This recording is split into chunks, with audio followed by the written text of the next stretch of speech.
Day 26. It's a rainy day outside. Got my rain boots on.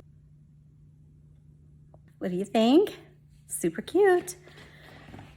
So today I want to talk about preparation. I know I've talked about preparation before, and if I remember, I'll put the link to the video where I talked about preparation, how the choices we make today is really preparation for tomorrow. And I want to tell you what happened to me last night. So today's date is March 11th, I think.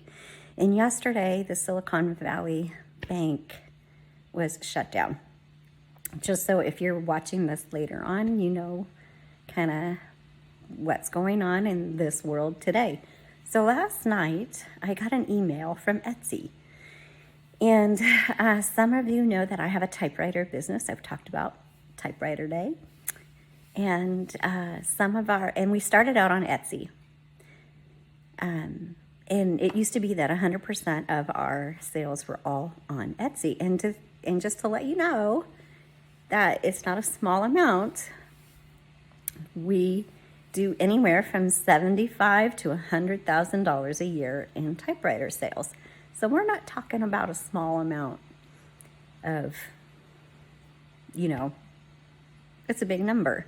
Now, keep in mind, if you're a business owner, you know that's not all profit. That's just income. So our profit is around 30%, 35%. Anyway, a couple years ago, I felt like I was to build a website for our typewriter business, which didn't really make sense because at that time we were doing $100,000 a year. And the only reason we're not doing that much right now is because I'm doing the magazine and we've cut back our business by half. But we're still doing a pretty big chunk. And so I thought, what's the point? It's going to be expensive, which it is. To host my website is over $100 a month because it's very image and video heavy.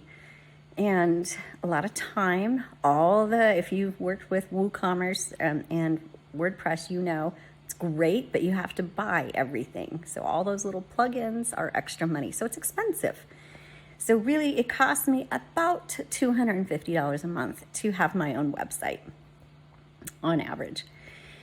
And so I thought, what is it worth that much money? But I did it because I really felt like that's what I was supposed to do. And if you are a believer in Jesus, the Holy Spirit nudges us and tells us things. And sometimes we're like, is that really the Holy Spirit? Isn't it?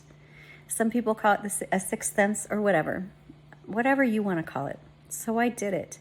Last night, I get an email from Etsy saying that they're unable to give us our deposits for the most recent sales because their bank is Silicon Valley Bank. And sure, maybe, in a few weeks we might get it. I don't know. So I immediately took everything off of my Etsy shop, canceled the most recent orders so that they could get their money back and we wouldn't lose product and they wouldn't lose money. But anyway, and was really thankful that I had obeyed that nudge because at this time, over 70% of our sales is on our website, not on Etsy. Had I not done that website, we would be out a lot of money, potentially. Maybe that money might come down later, I don't know. But I'm just saying, don't ignore those nudges. Don't ignore those opportunities because you never know. And also diversify in terms of give yourself multiple ways of where your income comes from if you have a business. So for example, I was not 100% dependent on Etsy. I was only 20%, 30% dependent on Etsy. The rest came from my website. So that is one way that we just diversified. So that is just a suggestion to you. I'm out of time.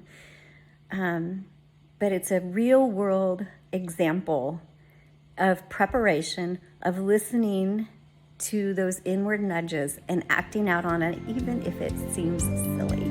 All right, I'll talk to you tomorrow.